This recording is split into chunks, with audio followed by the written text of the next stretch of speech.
It's a problem that we've told you about all too often on this show. A SWAT team that goes too far, aggressively beating down doors, handcuffing and dragging people outside of their homes, all in part of a criminal investigation. But did you know that there's another unit that operates similarly to SWAT? Yep, they're the Inspector General's Office of the Department of Education. Kenneth Wright of Stockton, California, found himself face to face with this law enforcement unit, which operated similarly to SWAT in an all too violent way. He was woken up at 6 a.m., dragged out of the house, and he and his 3 children were detained, all because of overdue student loan payments. And Kenneth claims that it wasn't even his overdue payment, but his estranged wife's. Check out ABC News 10 report. They come grab me by my neck and drag me out my house to right there in the grass.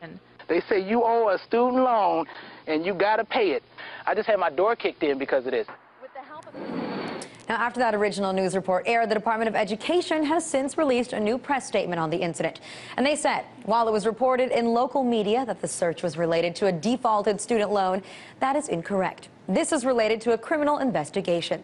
The Inspector General's office does not execute search warrants for late loan payments. But of course, they can't reveal what the true criminal motive is for busting down Wright's door because it's an ongoing investigation. So let's just take a closer look at the Inspector General Division of the Education Department. See, they're responsible for detecting waste, fraud, and abuse of education funds. And just like any other branch of government, or law enforcement, they operate with the same weapons, the same abilities, like obtaining search warrants and carrying out arrests. We should also note that this department got 27 Remington brand police-grade 12-gauge shotguns just a year ago.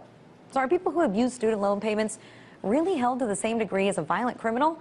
I mean, I'm sorry, but unless there's an imminent threat, I really don't understand why SWAT or anybody who carries out the same functions as a SWAT team are invading this man's home, even in cases, or especially in cases, of fraud, waste, and abuse. No violence there. But you know, I can think of a few buildings around here in Washington that have those problems of fraud, waste, and abuse. Why don't you try knocking on the Pentagon's door? But in all seriousness, this is ridiculous. It's just another example of our country's militarization of its police functions.